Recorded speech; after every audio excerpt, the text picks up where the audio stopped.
साथियों नमस्कार। आज हम औपनिवेशिक शहर, नगरीकरण, नगर योजना, स्थापत्य के बारे में जानेंगे।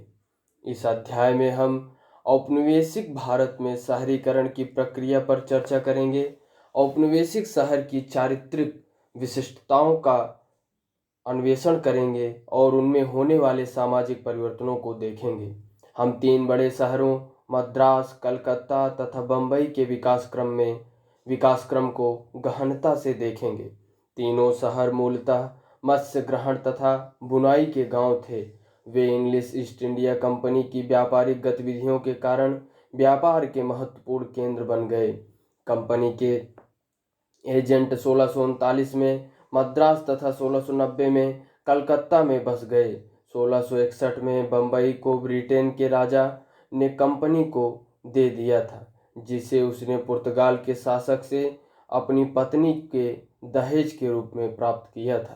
कंपनी ने इन 3 बस्तियों में व्यापारिक तथा प्रशासनिक कार्यालय स्थापित किए। चित्र में आप देख सकते हैं। चित्र 12.1 ओरिएंटल सीनरी 1798 में प्रकाशित डेनियल के एक चित्र पर आधारित टॉमस तथा विलियम डेनियल द्वारा फोर्ट सेंट जॉर्ज, मद्रास का दक्षिण पश्चिम अवलोकन। माल से लदे यूरोपीय जहाज दूर क्षितिज पर अंकित हैं। अग्रभाग में मछुआरों की देसी नाव देखी जा सकती है। अगले 19वीं शताब्दी के मध्य तक ये कस्बे बड़े शहर बन गए थे, जहां से नए शासक पूरे देश पर नियंत्रण करते थे। आर्थिक गतिविधियों को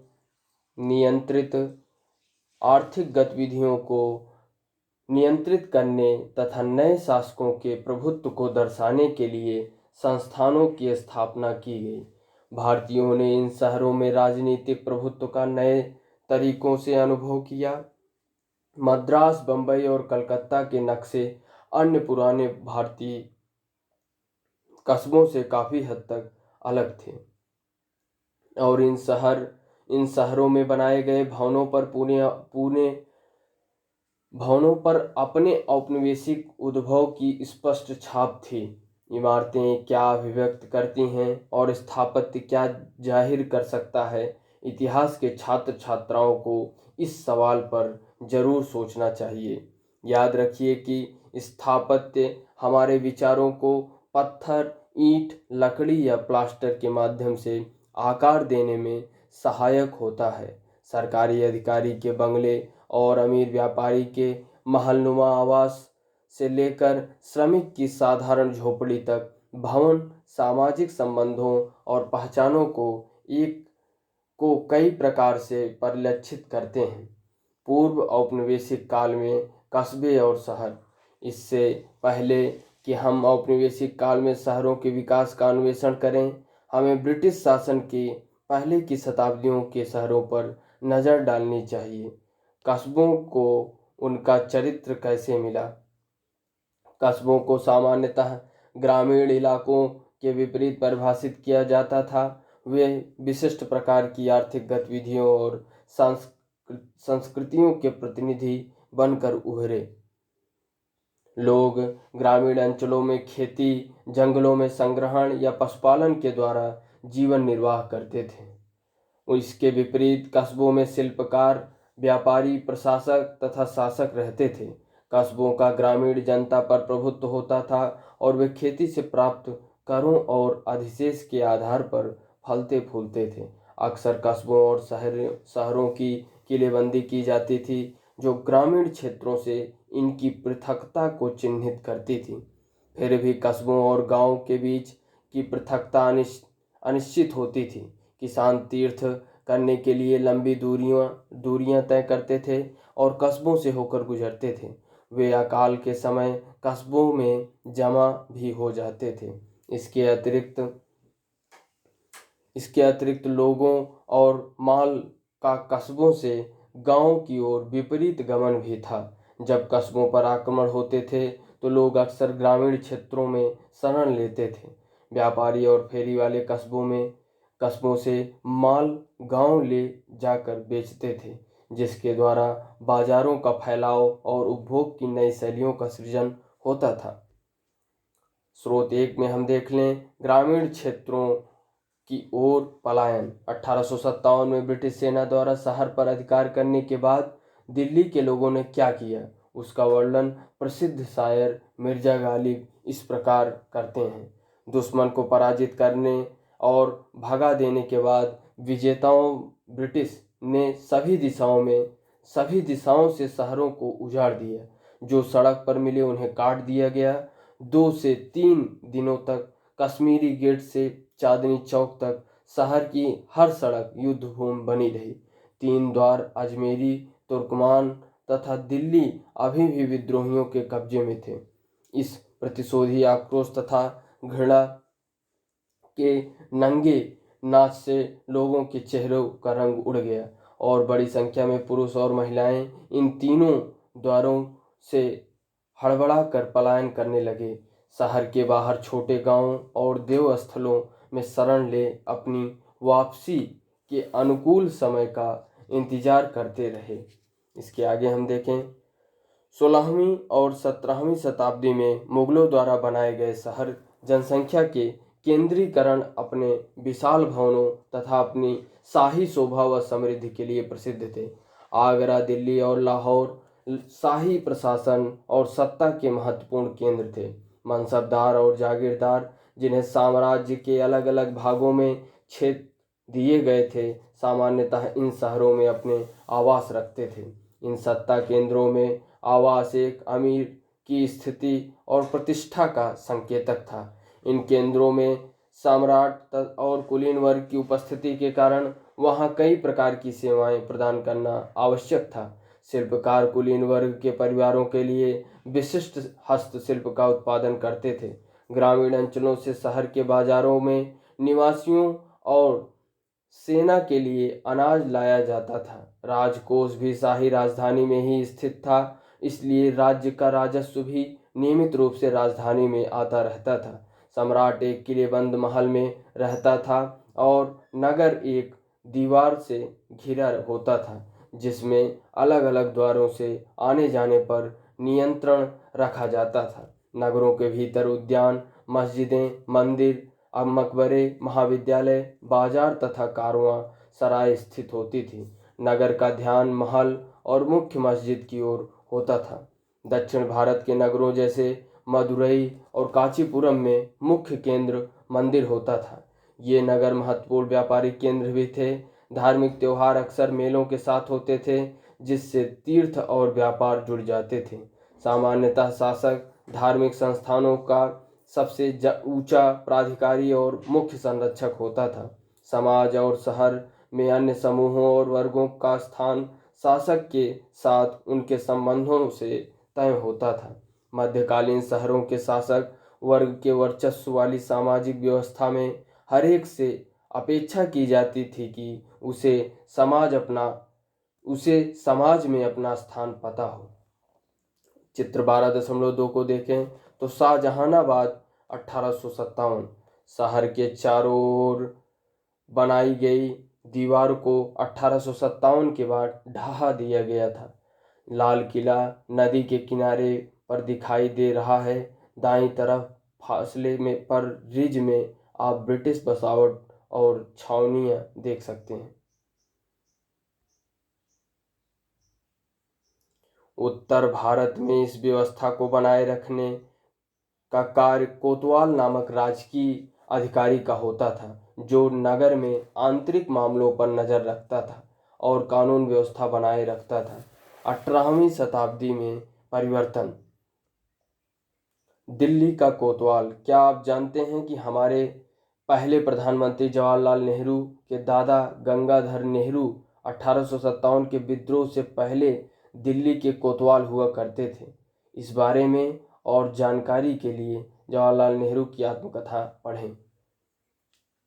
18वीं शताब्दी में परिवर्तन। 18वीं शताब्दी में परिवर्तन, यह शब्द 18वीं शताब्दी में बदलने लगा।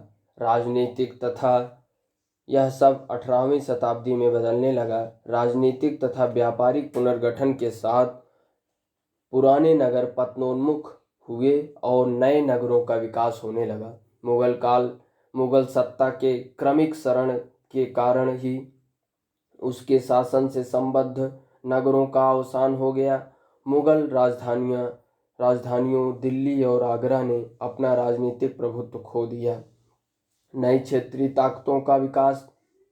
क्षेत्रीय राजधानियों लखनऊ, हैदराबाद, सेरिंगपट्टनम, पूना आज का पुणे, नागपुर, बड़ौदा तथा तंजौर आज का तंजौर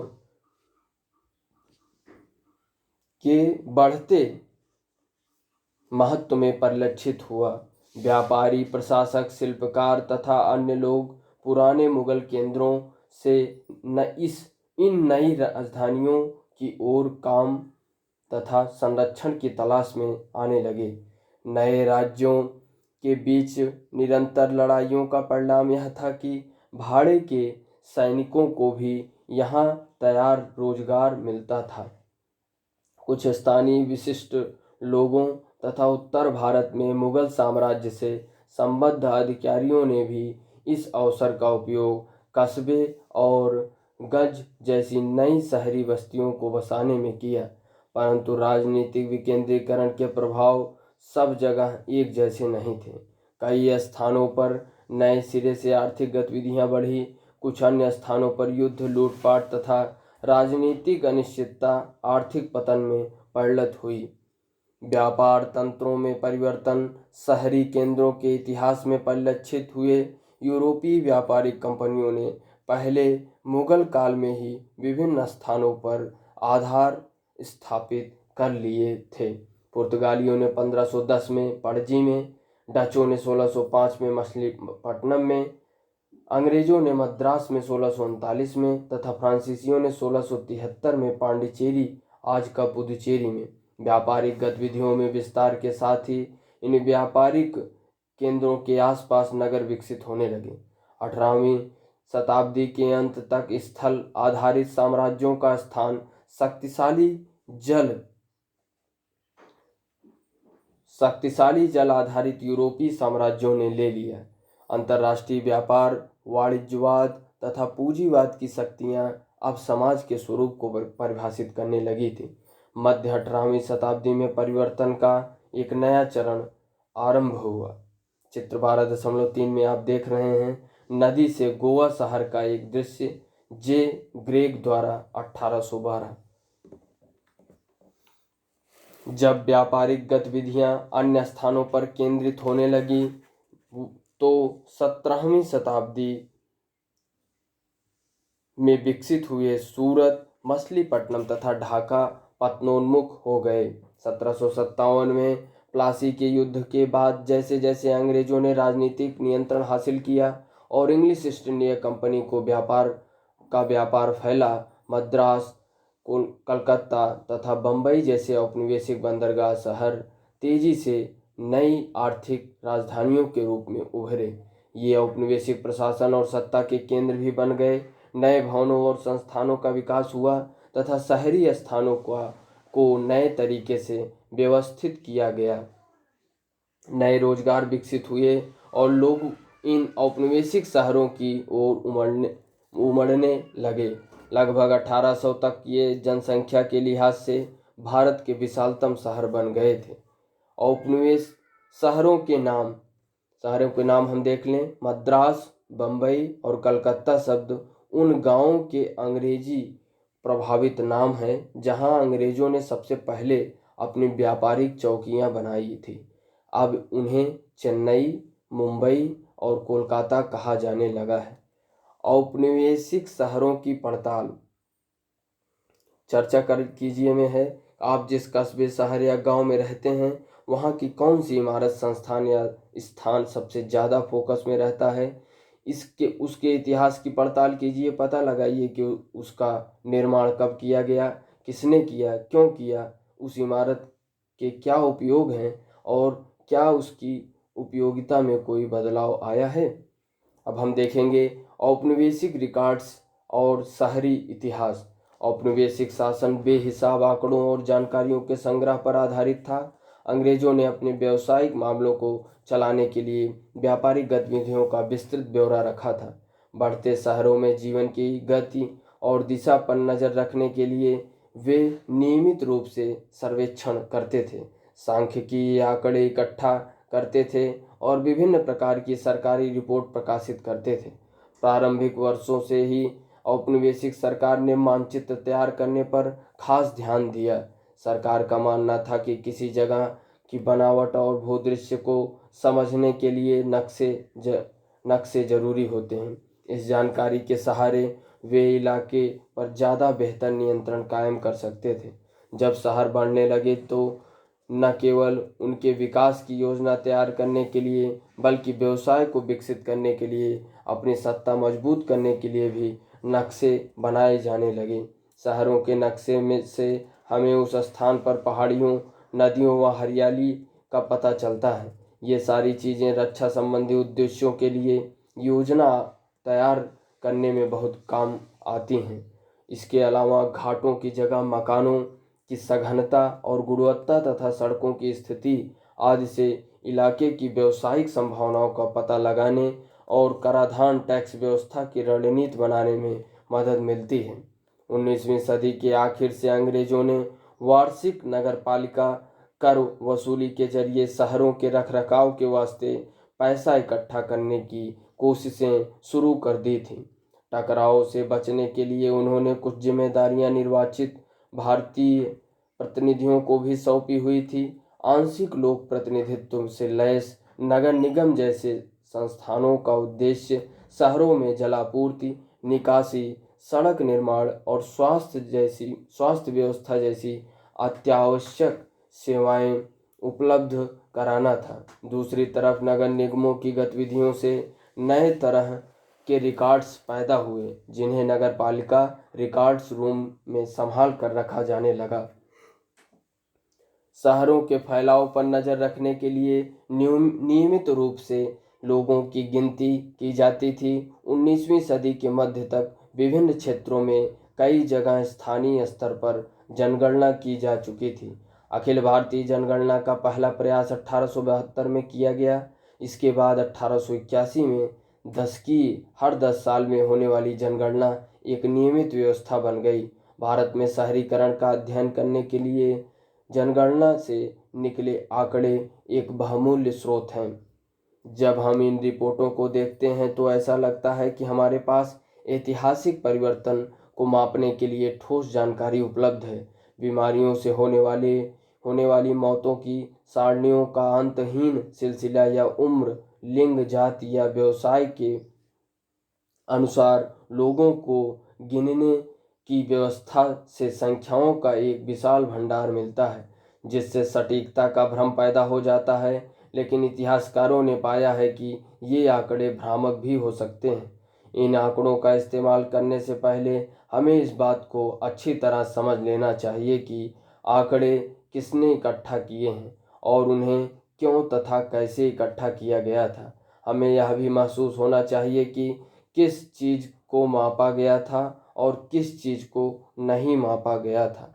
मिसाल के तौर पर जनगणना एक ऐसा साधन थी जिसके जरिए आबादी के बारे में सामाजिक जानकारियों को सुगम्य आंकड़ों में तब्दील किया जाता था। लेकिन इस प्रक्रिया में कई भ्रम थे। जनगणना आयुक्तों ने आबादी के विभिन्न तबकों का वर्गीकरण करने के लिए अलग अलग श्रेणियां बना दी थी। कई बार यह वर्गीकरण निहायत अतार्किक होता था और लोगों की परिवर्तनशील व परस्पर काटती पहचानों को पूरी तरह नहीं पकड़ पाता था। भला ऐसे व्यक्ति को किस श्रेणी में रखा जाएगा जो कारीगर भी था और व्यापारी भी? जो आदमी अपनी जमीन पर खुद खेती करता है और उपज को खुद शहर ले जाता है, उसको किस श्रेणी में गिना जाएगा? उसे किसान माना जाएगा या व्यापारी? चित्र में हम देख लेते हैं 12.4 बम्बई का मानचित्र। कासल दुर्ग नामक गोले से घिरा हिस्सा किलाबंद आबादी का अंग था। बिंदुकित भाग में वे 7 द्वीप दर्शाए गए हैं, जिन्हें भूमि विकास परियोजनाओं के जरिए एक दूसरे से जोड़ दिया गया था। प्लान बॉम्बे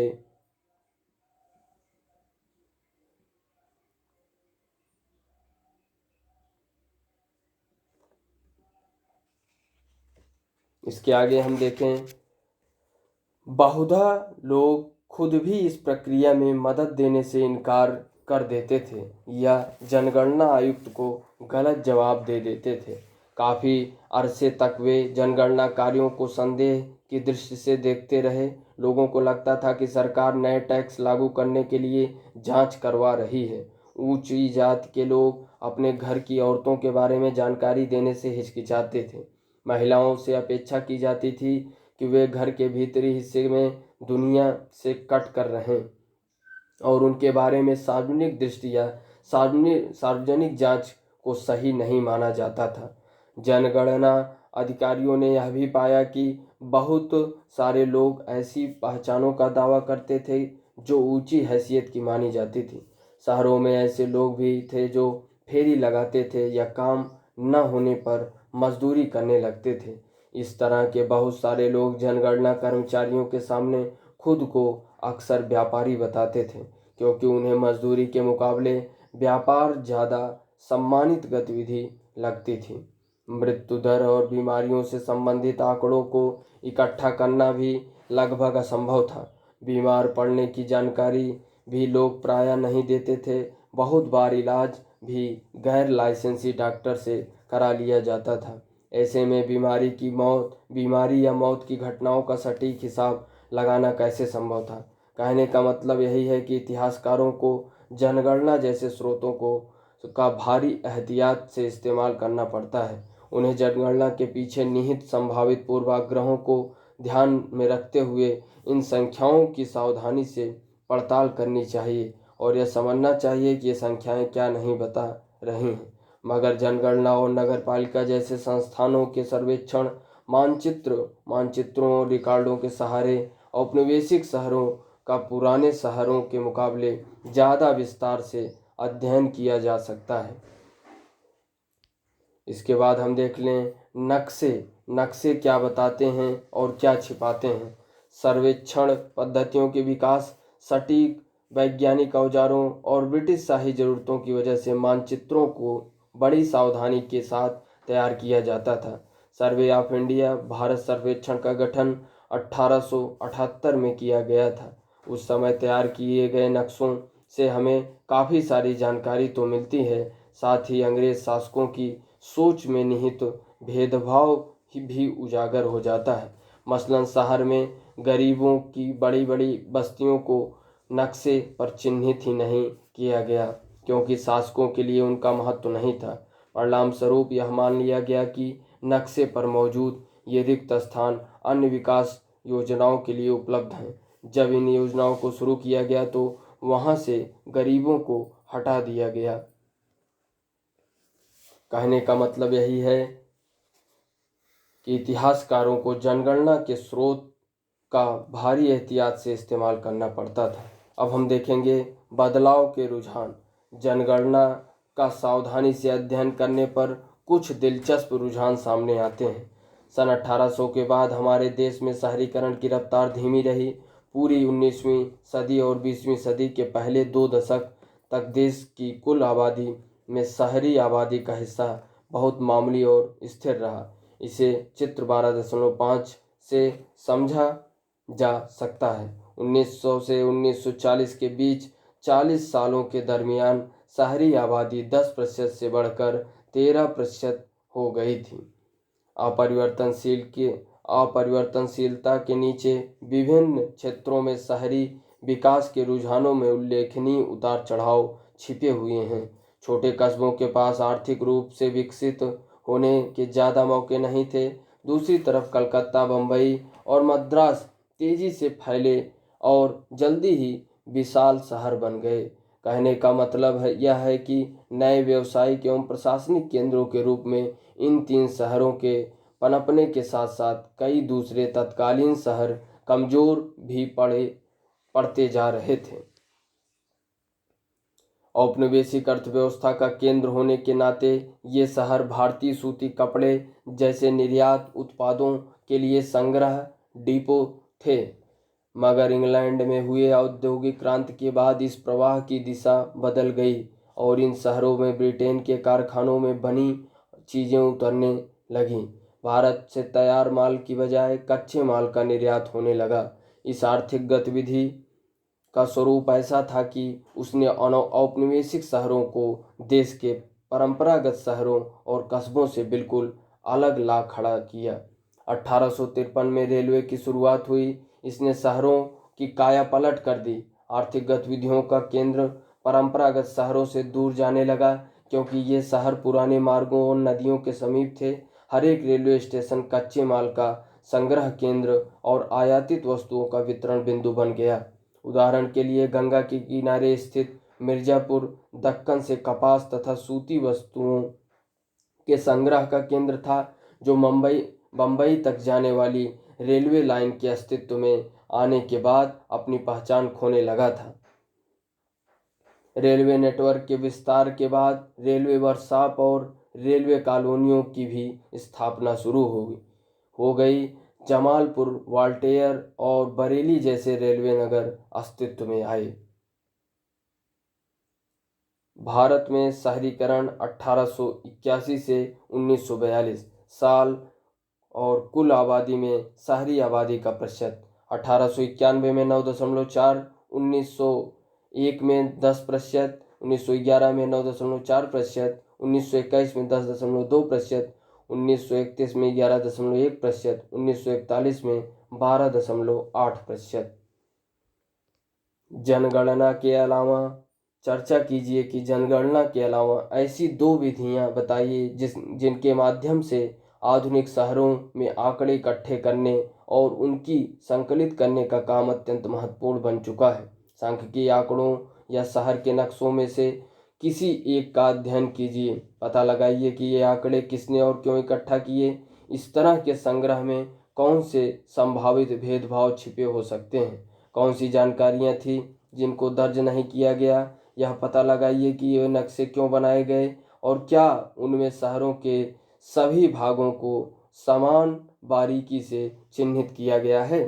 चित्र 12.6 में हम देखेंगे फोर्ट एरिया का बोरा बाजार 1825।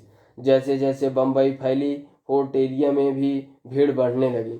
व्यापारी, दुकानदार और नौकरी पेशा लोग इस इलाके में आने लगे। बहुत सारे नए बाजार खुले और बड़ी बड़ी इमारतें बनने लगीं। इसके भीड़ भड़ाके से चिंतित अंग्रेजों ने फोर्ट के उत्तरी इलाके से भारतीयों को खदेड़ने की कोशिश शुरू कर दी। चित्र में आप देख ही रहे हैं फोर्ट एरिया का बोरा बाजार 1885। जैसे जैसे बम्बई फैली, फोर्ट एरिया में भी भीड़ बढ़ने लगी। व्यापारी, दुकानदार और नौकरी पेशा लोग इस इलाके में आने लगे। बहुत सारे नए बाजार खुले और बड़ी बड़ी इमारतें बनने लगीं। इसके भीड़ भड़ाके से चिंतित अंग्रेज ने फोर्ट के उत्तरी इलाके से भारतीयों को खदेड़ने की कोशिशें शुरू कर दी। नए शहर कैसे थे? नए शहर कैसे थे? बंदरगाह, किले और सेवाओं के केंद्र। बंदरगाह, किले और सेवाओं के केंद्र 18वीं सदी तक मद्रास, कलकत्ता और बम्बई महत्वपूर्ण बंदरगाह बन चुके थे। जहां यहाँ जो आबादी बसी वे चीज़ों के संग्रह के लिए काफ़ी उपयोगी साबित हुई।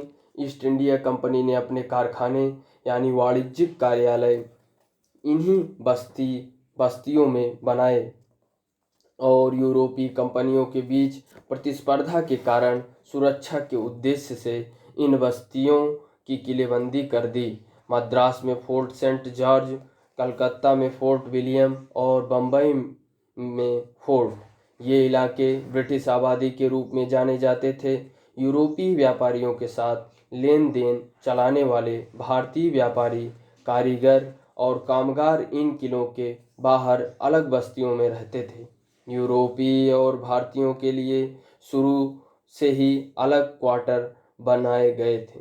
उस समय के लेखन में उन्हें व्हाइट टाउन गोरा शहर और ब्लैक टाउन काला शहर के नाम से उद्धृत किया जाता था। राजनीतिक सत्ता अंग्रेजों के हाथ में आ जाने के बाद यह नस्ली फर्क और भी तीखा हो गया। 19वीं सदी के मध्य में रेलवे के फैलते नेटवर्क ने इन शहरों को शेष भारत से जोड़ दिया। नतीजा यह हुआ कि जहां से कच्चा माल और मजदूर आते थे, ऐसे देहाती और दूर दराज के इलाके भी इन बंदरगाह शहरों से गहरे तौर पर जुड़ने लगे, क्योंकि कच्चा माल निर्यात के लिए इन शहरों में आता था और सस्ते श्रम की कोई कमी नहीं थी, इसलिए वहां कारखाने लगाना आसान था। 1850 के दशक के बाद भारतीय व्यापारियों और उद्यमियों ने बंबई में सूती कपड़ा मिलें लगाई। कलकत्ता के बाहरी इलाकों में यूरोपियों के स्वामित्व वाली जूट मिलें खोली गई। यह भारत में आधुनिक औद्योगिक विकास की शुरुआत थी। हालांकि कलकत्ता, बंबई और मद्रास इंग्लिश कारखानों के लिए कच्चा माल भेजते थे और पूंजीवाद जैसे आधुनिक आर्थिक ताकतों के बल पर मजबूती से सामने आ चुके थे, लेकिन उनकी अर्थव्यवस्था मुख्य रूप से फैक्ट्री उत्पादन पर आधारित नहीं थी। इन शहरों की ज़्यादातर कामकाजी आबादी उस श्रेणी में आती थी जिसे अर्थशास्त्री तृतीय क्षेत्र या सेवा क्षेत्र कहते हैं।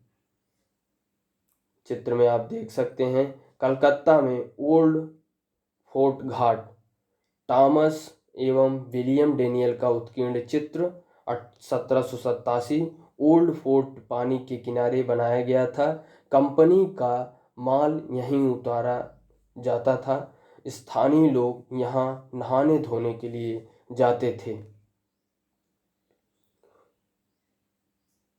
उस समय यहाँ सही मायनों में केवल दो औद्योगिक शहर थे, एक कानपुर और दूसरा जमशेदपुर।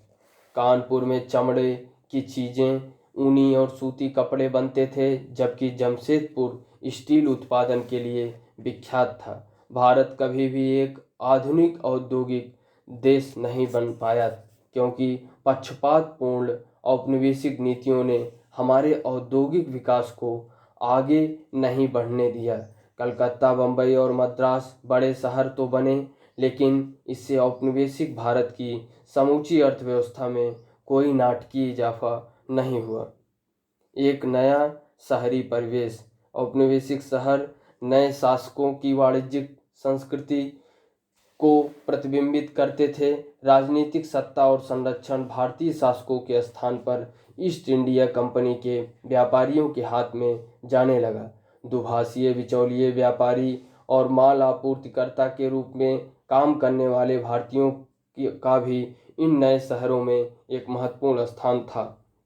नदी या समुद्र के किनारे आर्थिक गतिविधियों से गोदियों और घाटियों का विकास हुआ। समुद्र किनारे गोदाम, वाणिज्यिक कार्यालय, जहाजरानी उद्योग के लिए बीमा एजेंसियों, यातायात डिपो और बैंकिंग संस्थानों की स्थापना होने लगी। कंपनी के मुख्य प्रशासकीय कार्यालय समुद्र तट से दूर बनाए गए। कलकत्ता में स्थित राइटर्स बिल्डिंग इसी तरह का एक दफ्तर हुआ करती थी। यहाँ राइटर्स का आशय क्लर्कों से था। यह ब्रिटिश शासन में नौकरशाही के बढ़ते कद का संकेत था। किले की चार दीवारी के आसपास यूरोपीय व्यापारियों और एजेंटों ने यूरोपीय शैली के महलनुमा मकान बना लिए थे। कुछ ने शहर की सीमा से सटे उपशहरी सबर मुफस्सिल इलाकों में बगीचा घर, गार्डन हाउस बना लिए थे। शासक वर्ग के लिए नस्ली विभेद पर आधारित क्लब, रेसकोर्स और रंगमंच भी बनाए गए। आप देख सकते हैं चित्र 12.8 में दी ओल्ड कोर्ट हाउस और राइटर्स बिल्डिंग टॉमस एवं विलियम डेनियल 1786। दाएं हाथ पर कोर्ट हाउस, न्यायालय परिसर के खुले तोरण पथ वाले बरामदे और लंबे खंभों को 1792 में ढहा दिया गया था। इसके बगल में राइटर्स बिल्डिंग खड़ी है, जहां ईस्ट इंडिया कंपनी के कर्मचारी, जिन्हें भारत में आने पर राइटर्स कहा जाता था, रहते थे। बाद में यह इमारत सरकारी कार्यालय बना दी गई। इसके आगे हम देखें अमीर भारतीय एजेंटों और बिचौलियों ने बाजारों के आसपास ब्लैक टाउन में परंपरागत ढंग के दालानी मकान बनवाए। उन्होंने भविष्य में पैसा लगाने के लिए शहर के भीतर बड़ी बड़ी जमीनें भी खरीद ली थी। अपने अंग्रेज स्वामियों को प्रभावित करने के लिए वे त्योहारों के समय रंगीन दावतों का आयोजन करते थे। समाज में अपनी हैसियत साबित करने के लिए उन्होंने मंदिर भी बनवाए। मजदूर वर्ग के लोग अपने यूरोपीय और भारतीय स्वामियों के लिए खानसामा, पालकी वाहक, गाड़ीवान, चौकीदार, पोर्टर और निर्माण व गोदी मजदूर के रूप में विभिन्न सेवाएं उपलब्ध कराते थे। वे शहर के विभिन्न इलाकों में कच्ची झोपड़ियों में रहते थे। 19वीं सदी के मध्य में औपनिवेशिक शहर का स्वरूप और भी बदल गया। 1857 के विद्रोह के बाद भारत में अंग्रेजों का रवैया विद्रोह की लगातार आशंका से तय होने लगा था। उनको लगता था कि शहरों की और अच्छी तरह हिफाजत करना जरूरी है और अंग्रेजों को देशियों के खतरे से दूर ज़्यादा सुरक्षित व पृथक बस्तियों में रहना चाहिए। पुराने कस्बों के इर्द गिर्द चारागाहों और खेतों को साफ कर दिया गया। सिविल लाइंस के नाम से नए शहरी इलाके विकसित किए गए। सिविल लाइंस में केवल गोरों को बसाया गया। छावनियों में यूरोपीय कमान के अंतर्गत भारतीय सैनिक तैनात किए जाते थे। ये इलाके मुख्य शहर से अलग लेकिन जुड़े हुए होते थे।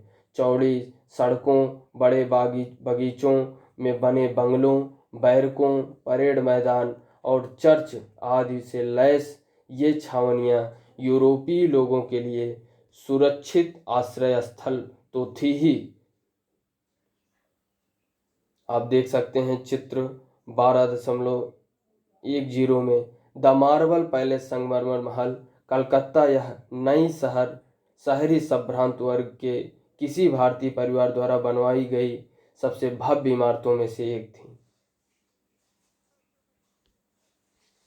12.9 में देख सकते हैं आप कि चौरंगी में नई इमारतें। टॉमस एवं विलियम्स डेनियल 1787। मैदान के पूर्वी किनारों पर अंग्रेजों की निजी मकान 18वीं सदी के आखिर में बनने लगे थे। इनमें से ज़्यादातर मकान पल्लड़ियन शैली के थे, जिनमें गर्मियों से बचने के लिए खंभों के सहारे बड़े बरामदे बनाए गए थे। अब हम देखेंगे कि भारत कस्बों की धनी और बेहतरीन बसावट के विपरीत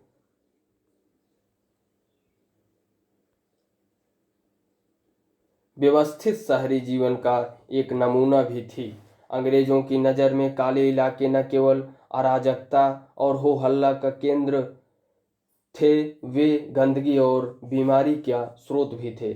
काफ़ी समय तक अंग्रेजों की दिलचस्पी गोरों की आबादी में साफ सफाई और स्वच्छता बनाए रखने तक ही सीमित थी। लेकिन जब हैजा और प्लेग जैसी महामारियां फैलीं और हजारों लोग मारे गए तो औपनिवेशिक अफसरों को स्वच्छता व सार्वजनिक स्वास्थ्य के लिए ज़्यादा कड़े कदम उठाने की ज़रूरत महसूस हुई। उनको भय था कि कहीं ये बीमारियां ब्लैक टाउन से व्हाइट टाउन में भी न फैल जाएं। 1860 से 70 के दशकों में साफ सफाई के बारे में कड़े प्रशासकीय उपाय लागू किए गए और भारतीय शहरों में निर्माण गतिविधियों पर अंकुश लगाया गया। लगभग इसी समय भूमिगत पाइप आधारित जलापूर्ति, निकासी और नाली व्यवस्था भी निर्मित की गई। इस प्रकार भारतीय शहरों को नियमित व नियंत्रित करने के लिए स्वच्छता निगरानी भी एक अहम तरीका बन गया।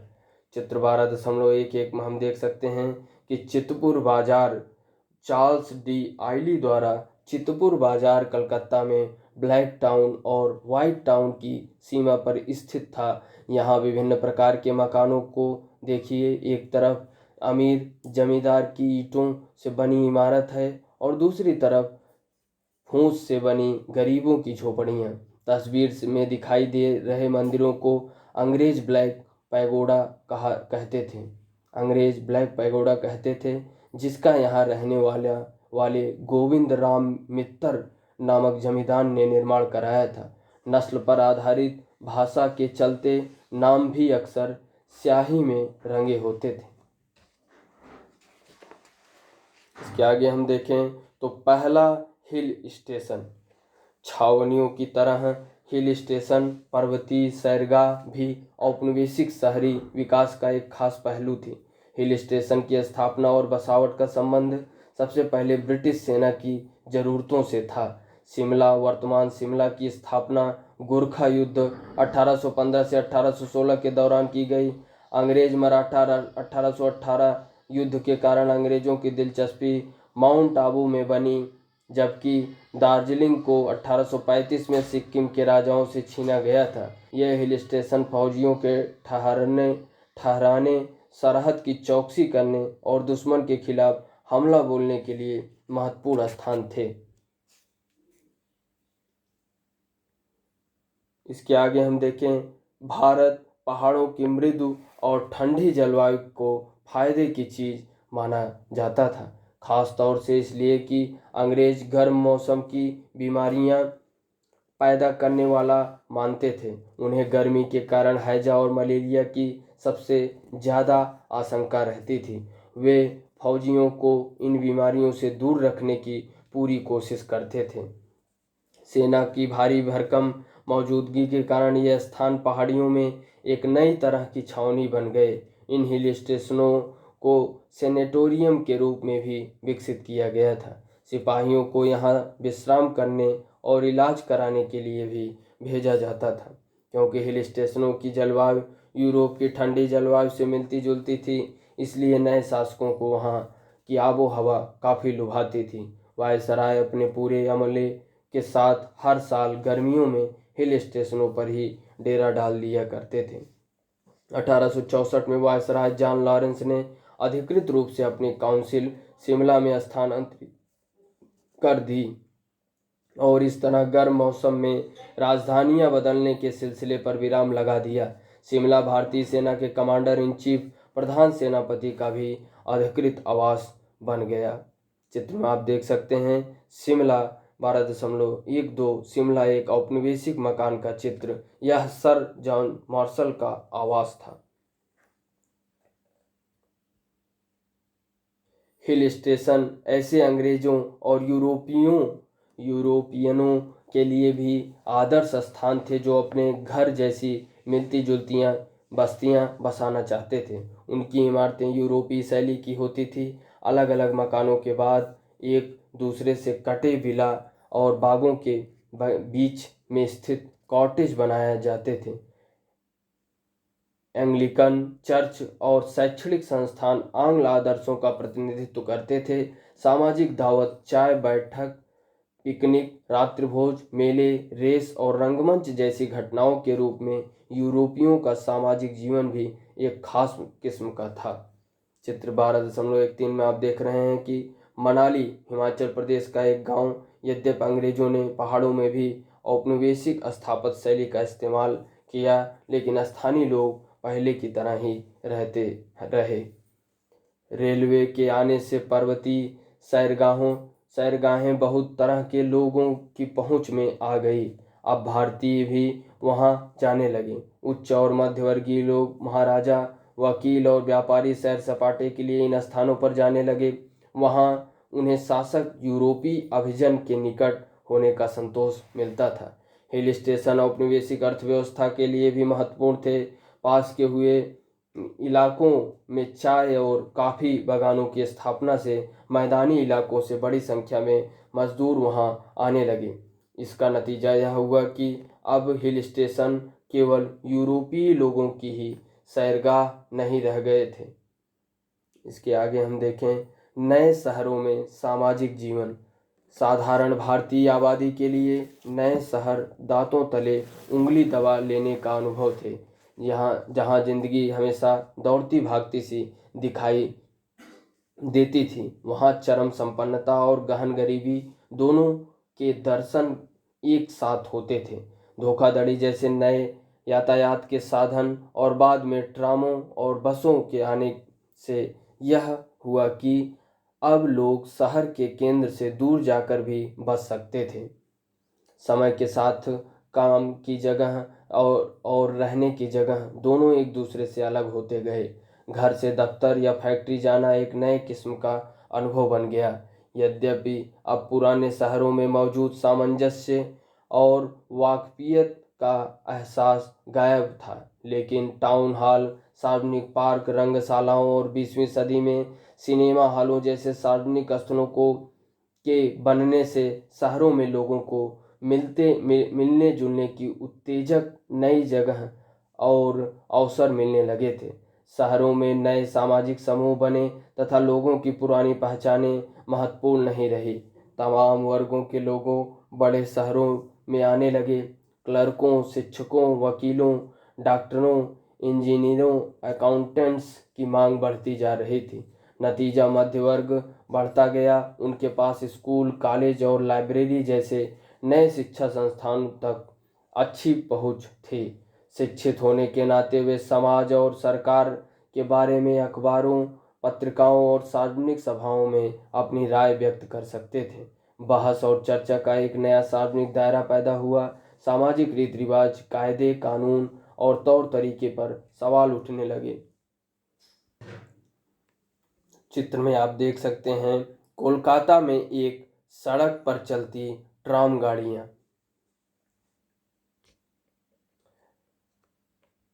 अब हम देखें आमार कथा मेरी कहानी। विनोदिनी दासी 1863 से 1941 बंगाली रंगमंच में 19वीं सदी के आखिर और 20वीं सदी के शुरुआती दशकों की जानी मानी हस्ती थी। उन्होंने नाटककार और निर्देशक गिरीश चंद्र घोष 1844 से 1912 के साथ काफ़ी काम किया।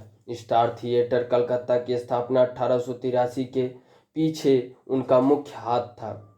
यह थिएटर बाद में कई प्रसिद्ध नाटकों के लिए जाना गया। 1910 से 1913 के बीच उन्होंने अमार कथा के नाम से किस्तों में अपनी आत्मकथा लिखी। वह एक जबरदस्त व्यक्तित्व वाली महिला थी। उन्होंने समाज में औरतों की समस्याओं पर केंद्रित कई भूमिकाएं निभाईं। वह अभिनेत्री, संस्था निर्माता और लेखिका कई भूमिकाएं एक साथ निभाती थीं, लेकिन उस समय के पितृसत्तात्मक समाज ने सार्वजनिक दायरे में उनकी उपस्थिति को कभी पसंद नहीं किया। इसके आगे हम देखें, लेकिन बहुत सारे सामाजिक बदलाव स्वाभाविक रूप से ये आसानी से नहीं आ रहे थे। शहरों में औरतों के लिए नए अवसर थे। पत्र पत्रिकाएं, आत्मकथाओं और पुस्तकों के माध्यम से मध्यवर्गीय औरतें खुद को अभिव्यक्त करने का प्रयास कर रही थीं। परंपरागत पितृसत्तात्मक कायदे कानून को बदलने की इन कोशिशों से बहुत सारे लोगों को असंतोष था। रूढ़वादियों को भय था कि अगर औरतें पढ़ लिख गई तो वे दुनिया को उलट कर रख देंगी और पूरी सामाजिक व्यवस्था का आधार खतरे में पड़ जाएगा।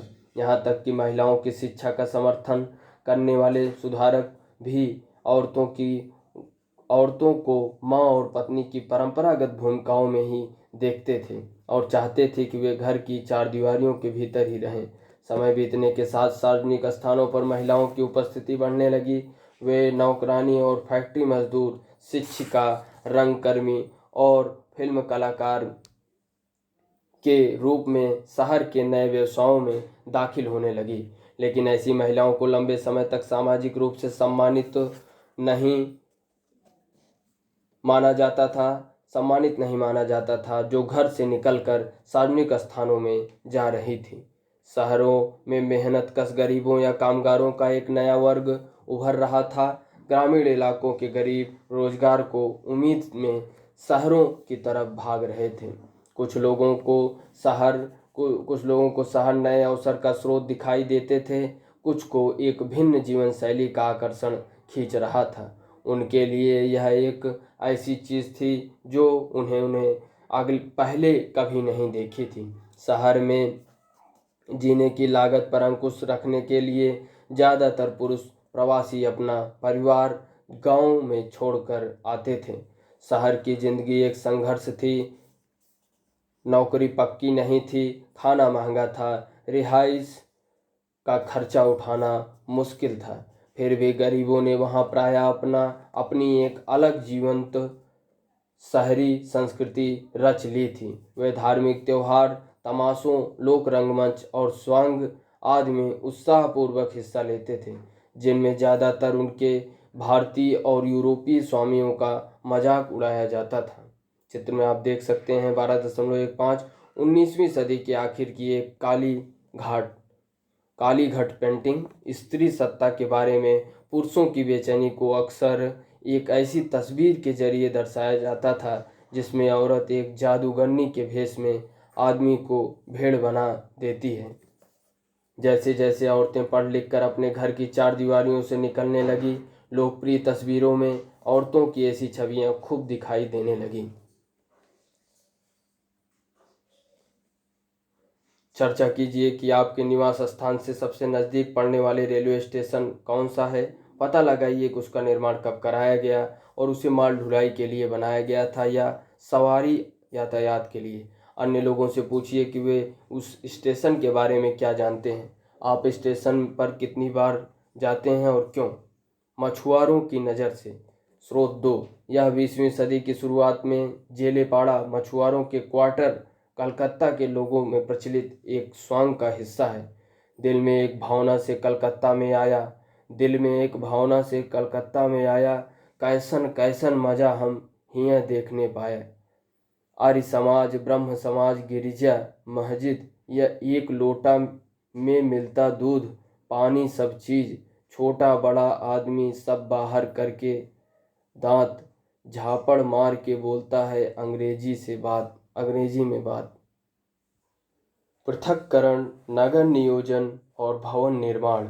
यद्यपि मद्रास, कलकत्ता और बंबई तीनों औपनिवेशिक शहर पहले के भारतीय कस्बों और शहरों से अलग थे, लेकिन उनमें कुछ साझे तत्व थे और उनके भीतर कुछ अनूठी बातें पैदा हो चुकी थी।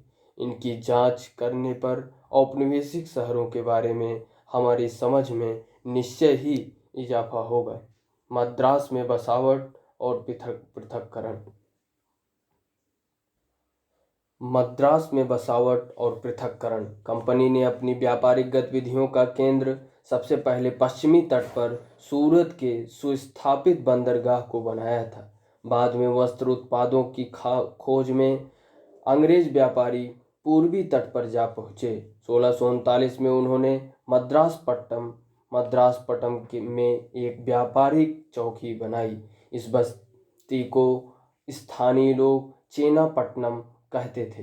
कंपनी ने वहां बसने का अधिकार स्थानीय तेलुगु सामंतों, कालाहस्ती के नायकों से खरीदा था, जो अपने इलाके में व्यापारिक गतिविधियों को बढ़ाना चाहते थे।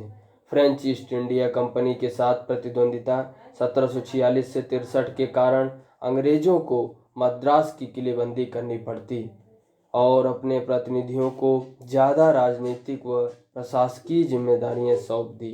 1761 में फ्रांसीसियों की हार के बाद मद्रास और सुरक्षित हो गया। वह एक महत्वपूर्ण व्यावसायिक शहर के रूप में विकसित होने लगा।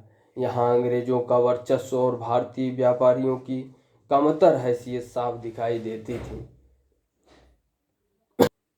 फोर्ट सेंट जॉर्ज किला व्हाइट टाउन का केंद्र बन गया, जहां ज़्यादातर यूरोपी रहते थे। दीवारों और बुर्जों ने इसे एक खास किस्म की घेराबंदी का रूप दे दिया था। किले के भीतर रहने का फैसला रंग और धर्म के आधार पर किया जाता था।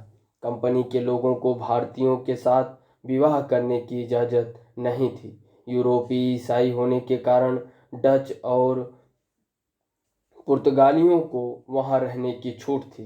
प्रशासकीय और न्यायिक व्यवस्था की संरचना भी गोरों के पक्ष में थी। संख्या की दृष्टि से कम होते हुए भी यूरोपीय लोग शासक थे और मद्रास का विकास शहर में रहने वाली मुट्ठी भर लोग गोरों की ज़रूरतों और सुविधाओं के हिसाब से किया जा रहा था। ब्लैक टाउन किले के बाहर विकसित हुआ। इस आबादी को भी सीधी कतारों में बसाया गया था, जो कि औपनिवेशिक शहरों की विशिष्टता थी। लेकिन 18वीं सदी के पहले दशक के मध्य में उसे ढहा दिया गया ताकि किले के चारों तरफ एक सुरक्षा क्षेत्र बनाया जा सके। इसके बाद उत्तर की दिशा में दूर जाकर एक नया ब्लैक टाउन बसाया गया। इस बस्ती में बुनकरों, कारीगरों, बिचौलियों और दुभाषियों को रखा गया जो कंपनी के व्यापार में महत्वपूर्ण भूमिका निभाते थे। चित्र में आप देख सकते हैं 12.16 मद्रास का नक्शा फोर्ट सेंट जॉर्ज के इर्द गिर्द बना व्हाइट टाउन बाएं सिरे पर तथा पुराना ब्लैक टाउन दाहिने सिरे पर है। फोर्ट सेंट जॉर्ज घेरे में स्थित है। ध्यान से देखिए कि ब्लैक टाउन को किस तरह बसाया गया था। आप देख सकते हैं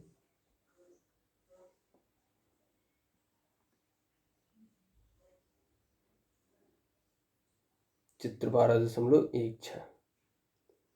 12.17 में देखें ब्लैक टाउन मद्रास का एक हिस्सा टॉमस एवं विलियम डेनियल द्वारा चित्रित ओरिएंटल सीनरी में प्रकाशित डेनियल का रेखा चित्र पर आधारित 1798 में पुराने ब्लैक टाउन को ढहाकर यह खुला मैदान तैयार किया गया था। मूल रूप से इसे गोलीबारी में सुविधा के लिए साफ किया गया था, लेकिन बाद में हरे मैदान के रूप में छोड़ दिया गया। क्षितिज पर आप किले से दूर विकसित हो रहे ब्लैक टाउन की झलक देख सकते हैं।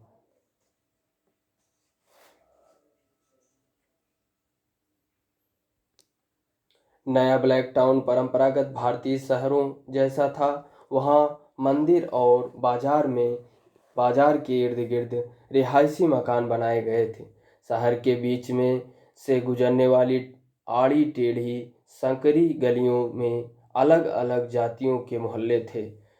चिंताद्री पेठ इलाका केवल बुनकरों के लिए था।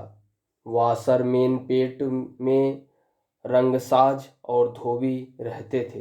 रोयापुरम में ईसाई मल्लाह रहते थे जो कंपनी के लिए काम करते थे।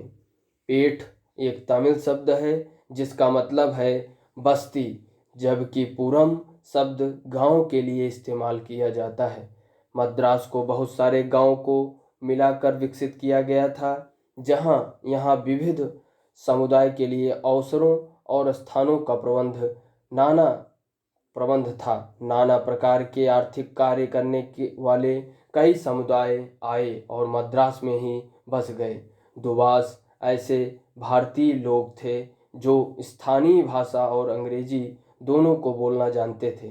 वे एजेंट और व्यापारी के रूप में काम करते थे और भारतीय समाज में गोरों के बीच मध्यस्थ की भूमिका निभाते थे। वे संपत्ति इकट्ठा करने के लिए सरकार में अपनी पहुंच का इस्तेमाल करते थे।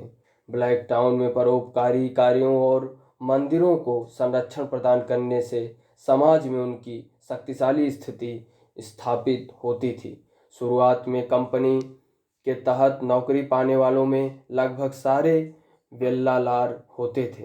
यह एक स्थानीय ग्रामीण जाति थी जिसने ब्रिटिश शासन के कारण मिले नए मौकों का बढ़िया फायदा उठाया। 19वीं सदी में अंग्रेजी शिक्षा के प्रसार से ब्राह्मण भी शासकीय महकमों में इसी तरह के पदों के लिए जोर लगाने लगे। तेलुगु कोमाटी समुदाय एक ताकतवर व्यावसायिक समूह था जिसका शहर के अनाज व्यवसाय पर नियंत्रण था। 18वीं सदी से गुजराती बैंकर भी यहाँ मौजूद थे। पेरियार और वन्नियार गरीब कामगार वर्ग में ज़्यादा थे। आरकोट के नवाब पास ही स्थित ट्रिप्लिकेन में जा बसे थे, जो एक अच्छी खासी मुस्लिम आबादी का केंद्र बन गया। इससे पहले माइलापुर और ट्रिप्लिकेन हिंदू धार्मिक केंद्र थे, जहां अनेक ब्राह्मणों को भरण पोषण मिलता था। सांथोम और वहां का गिरजा रोमन कैथोलिक समुदाय का केंद्र था। ये सभी बस्तियां मद्रास शहर का हिस्सा बन गईं। इस प्रकार बहुत सारे गांवों को मिला लेने से मद्रास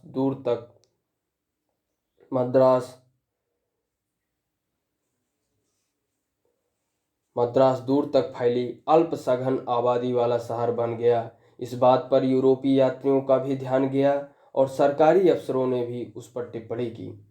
चित्र में आप देख सकते हैं पूना माली रोड पर बना एक गार्डन हाउस। जैसे जैसे अंग्रेजों की सत्ता मजबूत होती गई, यूरोपीय निवासी किले से बाहर जाने लगे। गार्डन हाउस, बगीचों वाले मकान सबसे पहले माउंट रोड और पूना माली रोड, इन दो सड़कों पर बनने शुरू हुए। ये किले से छावनी तक जाने वाली सड़कें थी। इस दौरान संपन्न भारतीय भी अंग्रेजों की तरह रहने लगे थे।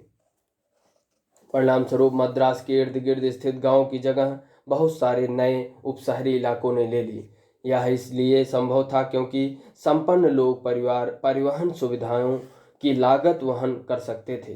गरीब लोग अपने काम की जगह से नज़दीक पड़ने वाले गांवों में बस गए। मद्रास के बढ़ते शहरीकरण का परिणाम यह था कि इन गांवों के बीच वाले इलाके शहर के भीतर आ गए। इस तरह मद्रास एक अर्ध ग्रामीण सा शहर दिखने लगा। कलकत्ता में नगर नियोजन। आधुनिक नगर नियोजन की शुरुआत औपनिवेशिक शहरों से हुई। इस प्रक्रिया में भूमि उपयोग और भवन निर्माण के नियमन के जरिए शहर के स्वरूप को परिभाषित किया गया। इसका एक मतलब यह था कि शहर में लोगों के जीवन को सरकार ने नियंत्रित करना शुरू कर दिया। इसके लिए एक योजना तैयार करना और पूरी शहरी परिधि का स्वरूप तैयार करना जरूरी था।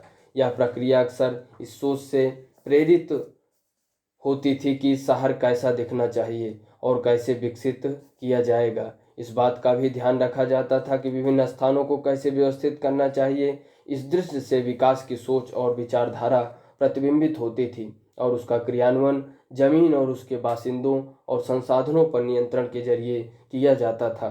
इसकी कई वजह थी कि अंग्रेजों ने बंगाल में अपने शासन के शुरू से ही नगर नियोजन का कार्यभार अपने हाथों में क्यों ले लिया था। एक फौरी वजह तो रक्षा उद्देश्यों से संबंधित थी। 1756 में बंगाल के नवाब सिराजुद्दौला ने कलकत्ता पर हमला किया और अंग्रेज व्यापारियों द्वारा माल गोदाम के तौर पर बनाए गए छोटे किले पर कब्जा कर लिया। ईस्ट इंडिया कंपनी के व्यापारी नवाब की संप्रभुता पर लगातार सवाल उठा रहे थे। वे न तो कस्टम ड्यूटी चुकाना चाहते थे और न ही नवाब द्वारा तय की गई कारोबार की शर्तों पर काम करना चाहते थे। सिराजुद्दौला अपनी ताकत का लोहा मनवाना चाहते थे। आप देख सकते हैं एक देहाती शहर स्रोत 3 को देख लें। मद्रास के बारे में इंपीरियल गजेटियर 1908 में छपे इस अंश को पढ़िए। बेहतर यूरोपीय आवास परिसर के बीच बनाए जाते हैं। बेहतर यूरोपीय आवास परिसरों के बीच बनाए जाते हैं जिससे उनकी छवि लगभग पार्क जैसी बन जाती है और इनके बीच तकरीबन गांव की तर्ज पर चावल के खेत आते जाते रहते हैं। यहाँ तक कि ब्लैक टाउन और ट्रिपली केन जैसी सबसे घनी आबादी वाली देसी बस्तियों में भी वैसी भीड़भाड़ नहीं दिखती जैसी बहुत सारी दूसरे शहरों में दिखाई देती है। रिपोर्टों में लिखी बातों से अक्सर रिपोर्ट लिखने वाले के विचार का पता चलता है। उपरोक्त वक्तव्य में लिखने वाला व्यक्ति किस तरह के शहरी भूदृश्य को बेहतर मानता है और वह किस तरह की बसावट को हेय की दृष्टि से देख रहा है। क्या आप इन विचारों से सहमत हैं? इसके आगे हम देखेंगे कुछ समय बाद 1757 में प्लासी की युद्ध में सिराजुद्दौला की हार हुई। इसके बाद ईस्ट इंडिया कंपनी ने एक ऐसा नया किला बनाने का फैसला किया जिस पर आसानी से हमला न किया जा सके। कलकत्ता को सूतानाती, कोलकाता और गोविंदपुर, इन 3 गांवों को मिलाकर बनाया गया था। सूतानाती, कोलकाता और गोविंदपुर। कंपनी ने इन तीनों में सबसे दक्षिण में पड़ने वाले गोविंदपुर गांव की जमीन को साफ करने के लिए वहां के व्यापारियों और बुनकरों को हटने का आदेश जारी कर दिया। नवनिर्मित फोर्ट विलियम के इर्द गिर्द एक विशाल जगह खाली छोड़ दी गई जिसे स्थानीय लोग मैदान या गारेर मठ कहने लगे थे। खाली मैदान रखने का मकसद यह था कि अगर दुश्मन की सेना किले की तरफ बढ़े तो उस पर किले से बेरोक टोक गोली बारी की जा सके। अब अंग्रेजों को कलकत्ता से अपनी उपस्थिति स्थायी दिखाई देने लगी तो वे फोर्ट से बाहर मैदान के किनारे पर भी आवासीय इमारतें बनाने लगे। जब अंग्रेजों को कलकत्ता में अपनी स्थिति स्थायी दिखाई देने लगी तो वे फोर्ट से बाहर मैदान के किनारे पर भी आवासीय इमारतें बनाने लगे। कलकत्ता में अंग्रेजों की बस्तियां इसी तरह अस्तित्व में आनी शुरू हुई। फोर्ट के इर्द गिर्द के विशाल खुली जगह जो अभी भी मौजूद हैं, यहाँ की एक पहचान बन गई। यह कलकत्ता में नगर नियोजन की दृष्टि से पहला उल्लेखनीय काम था। कलकत्ता में नगर नियोजन का इतिहास केवल फोर्ट विलियम और मैदान के निर्माण के साथ पूरा होने वाला नहीं था। 1798 में लॉर्ड वेलेजली गवर्नर जनरल बने। उन्होंने कलकत्ता में अपने लिए गवर्नमेंट हाउस के नाम से एक महल बनवाया। यह इमारत अंग्रेजों की सत्ता का प्रतीक थी। कलकत्ता में आज जमने के बाद वेलेजली शहर के हिंदुस्तानी आबादी वाले हिस्से की भीड़ भाड़, जरूरत से ज़्यादा हरियाली, गंदे तालाबों, सड़ांध और निकासी की खस्ता हालत को देखकर परेशान हो उठा। अंग्रेजों को इन चीज़ों से परेशानी थी क्योंकि उनका मानना था कि दलदली ज़मीन और ठहरे हुए पानी के तालाबों से जहरीली गैसें निकलती हैं जिनसे बीमारियां फैलती हैं। इसके पहले हम देख लें गोलाबारी के लिए जगह। कलकत्ता के लिए जो पैटर्न तैयार किया गया था उसे बहुत सारे दूसरे शहरों में दोहराया गया। 1857 के विद्रोह के दौरान बहुत सारे शहर विद्रोहियों के गढ़ बन गए थे। विद्रोह के बाद अंग्रेज इन स्थानों को अपने लिए सुरक्षित बनाने लगे। उदाहरण के लिए उन्होंने दिल्ली में लाल किले पर कब्जा किया और वहां अपनी सेना तैनात कर दी। उन्होंने किले के नज़दीक बनी इमारतों को साफ करके भारतीय मोहल्लों और किले के बीच काफ़ी फासला बना दिया। इन कारगुजारी के पीछे भी दलील वही थी जो 100 साल पहले कलकत्ता में दी गई थी। अगर कभी शहर के लोग दोबारा फिरंगी राज के खिलाफ खड़े हो जाएं तो उन पर गोली चलाने के लिए खुली जगह जरूरी थी। चित्र में आप देख सकते हैं 12.19 government house Calcutta, Charles de आइली 1848। गवर्नर जनरल का निवास गवर्नमेंट हाउस में हुआ करता था जिसे वेलेजली ने ब्रिटिश राज्य की भव्यता का प्रतीक के रूप में बनवाया था। आप देख सकते हैं गवर्नमेंट हाउस। इसके आगे हम देखें उष्णकटिबंधीय जलवायु को वैसे भी स्वास्थ्य के लिए हानिकारक और शक्ति का क्षय करने वाला माना जाता था। शहर को ज़्यादा स्वास्थ्यपरक बनाने का एक तरीका यह ढूंढा गया कि शहर में खुले स्थान छोड़े जाएं। वेलेजली ने 1803 में नगर नियोजन की आवश्यकता पर एक प्रशासकीय आदेश जारी किया और इस विषय में कई कमेटियों का गठन किया। बहुत सारे बाजारों, घाटों, कब्रिस्तानों और चर्म शोधन इकाइयों को साफ किया गया या हटा दिया गया। इसके बाद जन स्वास्थ्य एक ऐसा विचार बन गया जिसकी शहरों की सफाई और नगर नियोजन परियोजनाओं में बार बार दुहाई दी जाने लगी। वेलेजली की विदाई के बाद नगर नियोजन का काम सरकार की मदद से लॉटरी कमेटी 1817 में ने जारी रखा। लॉटरी कमेटी का यह नाम इसलिए पड़ा क्योंकि नगर सुधार के लिए पैसे की व्यवस्था जनता के बीच लॉटरी बेचकर ही की जाती थी। इसका मतलब है कि 19वीं सदी के शुरुआती दशकों तक शहर के विकास के लिए पैसे की व्यवस्था करना अभी भी केवल सरकार की ही नहीं बल्कि संवेदनशील नागरिकों की जिम्मेदारी ही माना जाता था। लॉटरी कमेटी ने शहर का एक नक्शा बनवाया जिससे कलकत्ता की एक मुकम्मल तस्वीर सामने आ सके। कमेटी की प्रमुख गतिविधियों में शहर के हिंदुस्तानी आबादी वाले हिस्से में सड़क निर्माण और नदी किनारे अवैध कब्जे हटाना शामिल था। शहर के भारतीय हिस्से को साफ सुथरा बनाने की मुहिम में कमेटी ने बहुत सारे झोपड़ियों को साफ कर दिया और मेहनतकश गरीबों को वहां से बाहर निकाल दिया। उन्हें कलकत्ता के बाहरी किनारों पर जगह दी गई। चित्र 12.20 को देखें। कलकत्ता में चितपुर रोड की तरफ जाते हुए रास्ते में पड़ने वाला एक बाजार शहर के स्थानीय समुदाय के लिए बाजार व्यावसायिक और सामाजिक दोनों तरह के विनिमय का स्थान था। यूरोप के लोग बाजार को देखकर आकर्षित भी होते थे, लेकिन उसे भीड़ भरा और गंदा भी मानते थे। अब हम देख लें स्रोत 4। हर तरह की गड़बड़ियों को नियंत्रित करने के लिए 19वीं सदी की शुरुआत में अंग्रेजों को यह महसूस होने लगा कि सामाजिक जीवन के सभी आयामों को नियंत्रित करने के लिए स्थायी और सार्वजनिक नियम बनाना जरूरी है। यहाँ तक कि निजी इमारतों और सार्वजनिक सड़कों का निर्माण भी स्पष्ट रूप से संहिताबद्ध मानक नियमों के अनुसार होना आवश्यक था। बेलेजली ने कलकत्ता मिनट्स 1803 में लिखा था, यह सरकार की बुनियादी जिम्मेदारी है कि वह इस विशाल शहर में सड़कों, नालियों और जलमार्गों में सुधार की एक समग्र व्यवस्था बनाकर तथा मकान व सार्वजनिक भवनों के निर्माण व प्रसार के बारे में स्थायी नियम बनाकर और हर तरह की गड़बड़ियों को नियंत्रित करने के स्थायी नियम बनाकर यहाँ के निवासियों को स्वास्थ्य, सुरक्षा और सुविधा उपलब्ध कराई।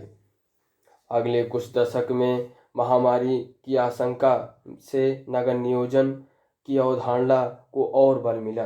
1817 में हैजा फैलने लगा और 1896 में प्लेग ने शहर को अपने चपेट में ले लिया। चिकित्सा विज्ञान अभी इन बीमारियों की वजह स्पष्ट नहीं कर पाया था। सरकार ने उस समय के स्वीकृत सिद्धांत जीवन परिस्थितियों और बीमारियों के फैलाव के बीच सीधा संबंध होता है के अनुसार कार्रवाई की। इस सोच को द्वारकानाथ टैगोर और रुस्तम जी कोवास जी जैसे शहर के जाने माने हिंदुस्तानियों का समर्थन हासिल था। उन लोगों का मानना था कि कलकत्ता को और ज़्यादा स्वास्थ्य कर बनाना जरूरी है। घनी आबादी वाले इलाकों को अस्वच्छ माना जाता था क्योंकि वहाँ सूरज की रोशनी सीधे नहीं आ पाती थी और हवा निकासी का इंतजाम नहीं था। इसलिए कामकाजी लोगों की झोपड़ियाँ या बस्तियों को निशाना बनाया गया। उन्हें तेजी से हटाया जाने लगा। मजदूर, फेरी वाले, कारीगर और बेरोजगार यानी शहर के गरीबों को एक बार फिर दूर वाले इलाकों में ढकेल दिया गया। बार बार आग लगने से भी निर्माण नियमन में सख्ती की जरूरत दिखाई दे रही थी। उदाहरण के लिए 1836 में इसी आशंका के चलते फूस की झोपड़ियों को अवैध घोषित कर दिया गया और मकानों में ईंटों की छत को अनिवार्य बना दिया गया। वेलेजली ने सरकार की जिम्मेदारी को किस तरह परिभाषित किया, इस भाग को पढ़िए और चर्चा कीजिए कि इन विचारों को लागू किया जाता है तो उनसे शहर में रहने वाले भारतीयों पर क्या असर पड़ता। बस्ती बांग्ला और हिंदी का मतलब मूल रूप से मोहल्ला या बसावट हुआ करता था, लेकिन अंग्रेजों ने इस शब्द का अर्थ संकुचित कर दिया और उसे गरीबों की कच्ची झोपड़ियों के लिए इस्तेमाल किया जाने लगा। 19वीं सदी के आखिर में ब्रिटिश दस्तावेजों में बस्तियों को गंदी झोपड़पट्टियों के रूप में पेश किया जाने लगा।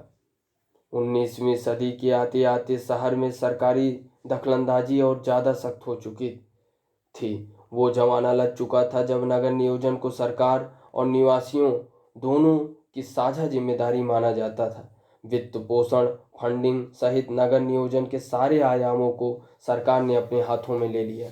इस आधार पर और ज़्यादा तेज़ी से झुग्गियों को हटाया जाने लगा और दूसरे इलाकों की कीमत और पर ब्रिटिश आबादी वाले हिस्सों को तेज़ी से विकसित किया जाने लगा।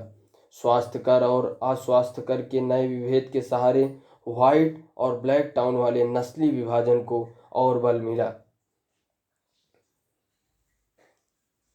नगर निगम में मौजूद भारतीय नुमाइंदों ने शहर के यूरोपीय आबादी वाले इलाकों के विकास पर ज़रूरत से ज़्यादा ध्यान दिया जाने का विरोध किया। इन सरकारी नीतियों के विरुद्ध जनता के प्रतिरोध ने भारतीयों के भीतर उपनिवेशवाद विरोधी और राष्ट्रवादी भावनाओं को बढ़ावा दिया। चित्र में आप देख सकते हैं 12.21 लॉटरी कमेटी सुधारों के बाद कलकत्ता में यूरोपीय टाउन का एक भाग। यहाँ आप विशाल परिसरों में यूरोपीय मकान देख सकते हैं। जे साल्च द्वारा बनाई गई योजना से 1825।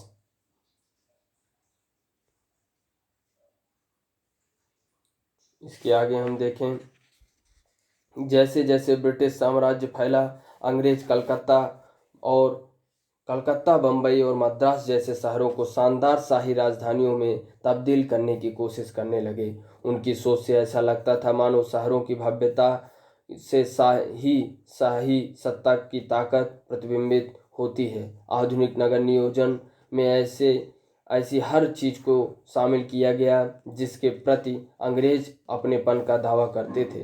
तर्कसंगत क्रम व्यवस्था, सटीक क्रियान्वयन, पश्चिमी सौंदर्यात्मक आदर्श, शहरों का साफ और व्यवस्थित, नियोजित और सुंदर होना जरूरी था।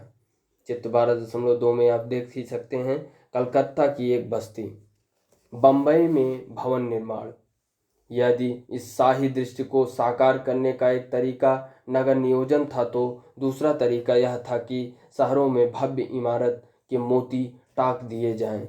शहरों में बनने वाली इमारतों में किले, सरकारी दफ्तर, शैक्षणिक संस्थान, धार्मिक इमारतें, स्मारकीय मीनारें, व्यावसायिक डिपो, यहाँ तक कि गोदियों और पुल कुछ भी हो सकता था। बुनियादी तौर पर ये इमारतें रक्षा, प्रशासन और वाणिज्य जैसे प्राथमिक आवश्यकताओं की पूर्ति करती थीं, लेकिन ये साधारण इमारतें नहीं थीं। अक्सर ये इमारतें शाही सत्ता और राष्ट्रवाद और धार्मिक वैभव जैसे विचारों का प्रतिनिधित्व भी करती थीं। आइए देखें कि बम्बई में इस सोच को अमली जामा किस तरह पहनाया गया। शुरुआत में मुंबई 7 टापुओं का इलाका था। जैसे जैसे आबादी बढ़ी, इन टापुओं का एक दूसरे से जोड़ दिया गया ताकि ज़्यादा जगह पैदा की जा सके। इस तरह आखिरकार ये टापू एक दूसरे से जुड़ गए और एक विशाल शहर अस्तित्व में आया। बम्बई औपनिवेशिक भारत की वाणिज्यिक राजधानी थी। पश्चिमी तट पर एक प्रमुख बंदरगाह होने के नाते यह अंतर्राष्ट्रीय व्यापार का केंद्र था। 19वीं सदी के अंत तक भारत का आधा निर्यात और आयात बम्बई से ही होता था। इस व्यापार की एक महत्वपूर्ण वस्तु अफीम थी।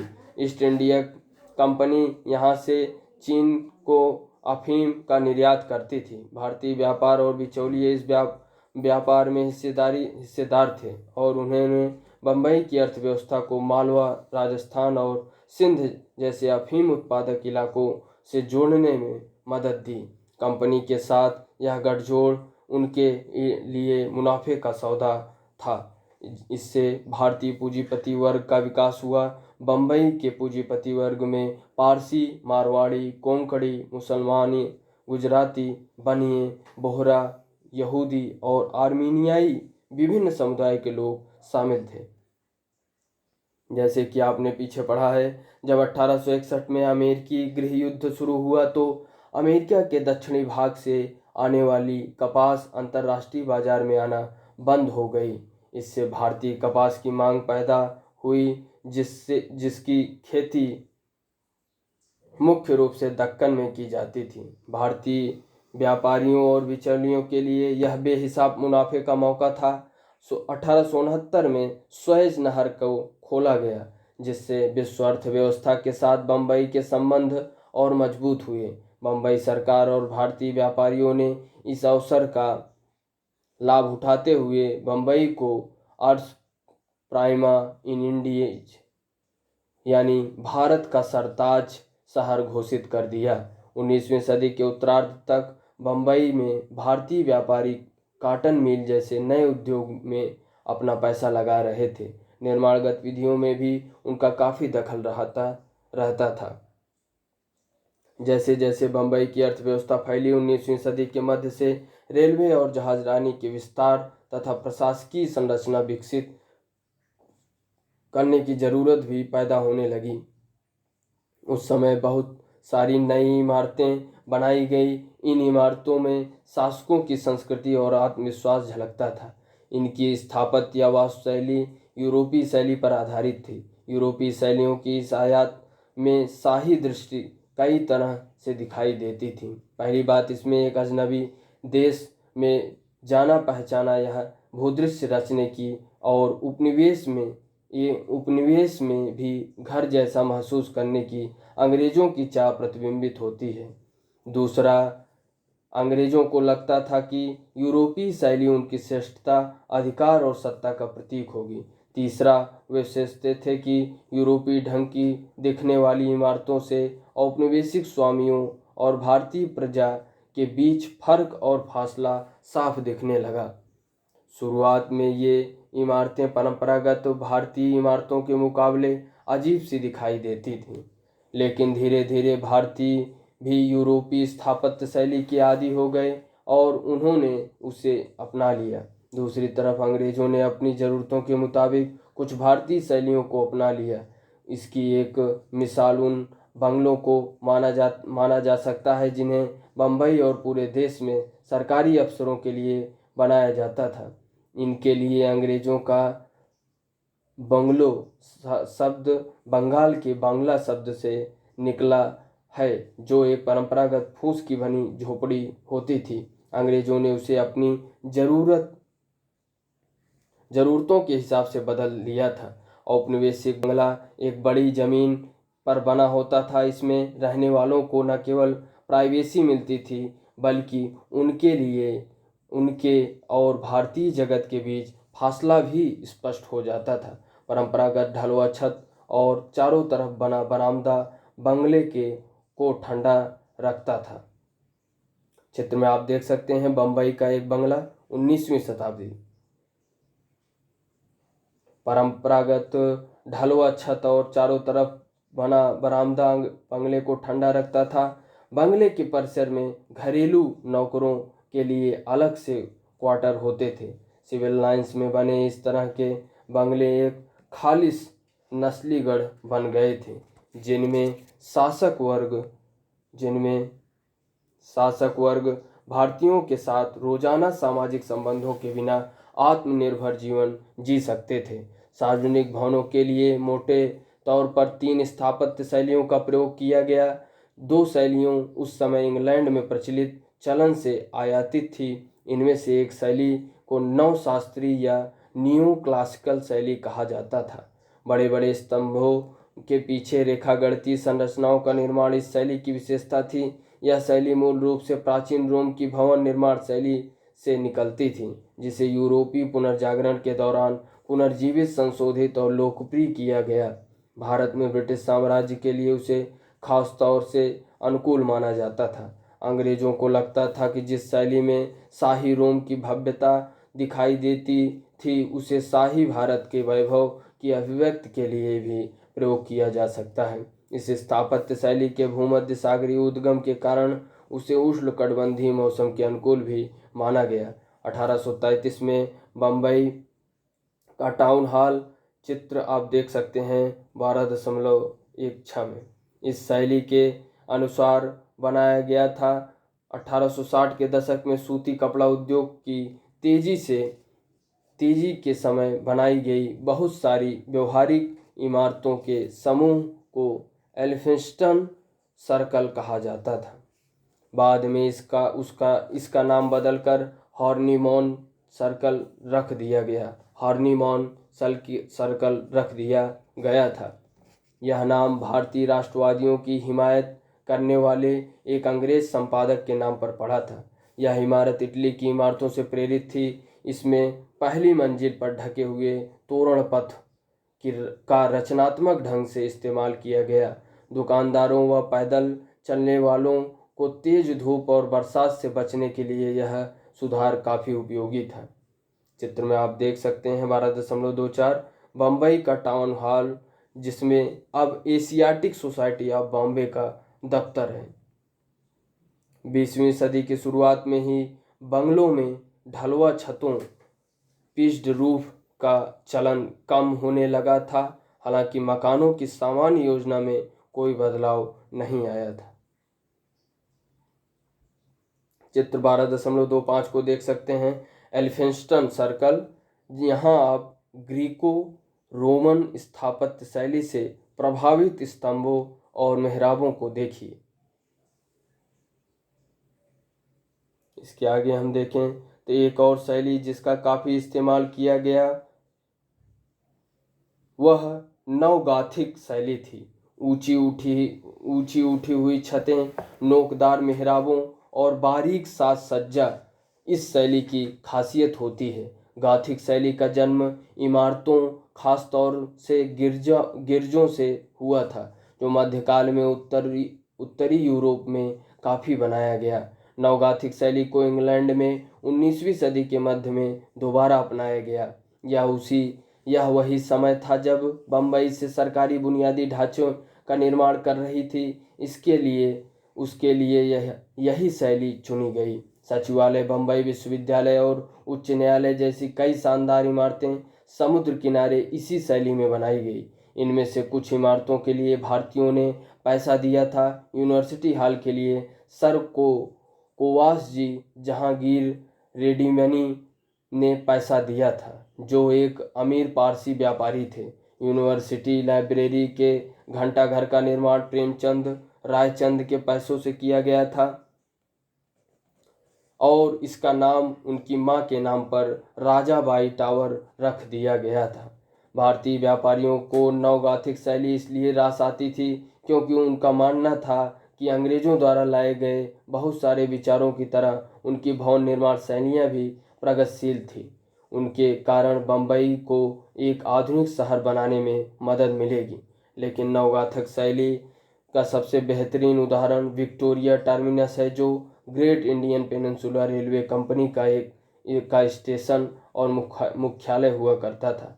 चित्र में आप देख सकते हैं 12.26 बम्बई सचिवालय सेक्रेटरीट HST क्लेयर विल्किंस द्वारा बनाया गया यह डिजाइन है। द बिल्डर 20 नवंबर 1875 से लिया गया रेखा चित्र।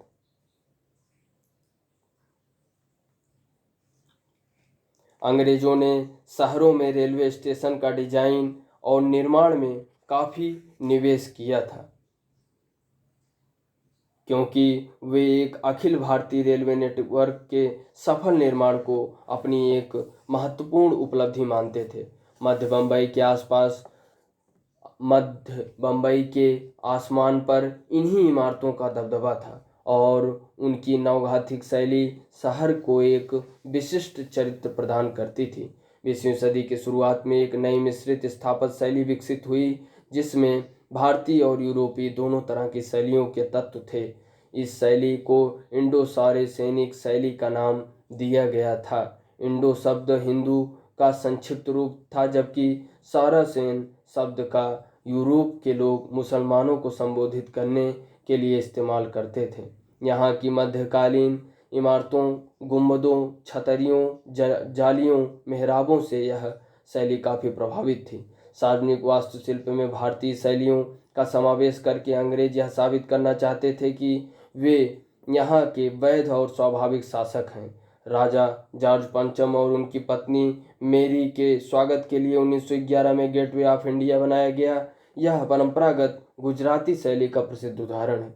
उद्योगपति जमशेद जी टाटा ने इसी शैली में ताजमहल होटल बनवाया था। यह इमारत न केवल भारतीय उद्यमशीलता का प्रतीक थी, बल्कि अंग्रेजों के स्वामित्व और नियंत्रण वाली नस्ली क्लबों और होटलों के लिए एक चुनौती भी थी। चित्र 12.27 Victoria Terminus railway station FW Stevens द्वारा बनाया गया डिजाइन। चित्र 12.28 को देख लें हम। मद्रास लॉ कोर्ट 1889 से 1892। बम्बई में गाथिक शैली का चलन बढ़ता जा रहा था, लेकिन मद्रास में इंडो सार्सेनिक शैली ही ज़्यादा फली फूली। अदालत की इस इमारत के डिजाइन में पठान और गाथिक दोनों शैलियों के तत्व दिखाई देते हैं।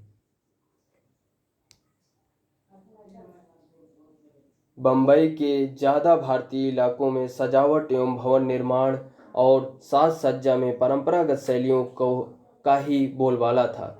शहर में जगह की कमी और भीड़ भाड़ की वजह से बम्बई में खास तरह की इमारतें भी सामने आई, जिन्हें चॉल का नाम दिया गया।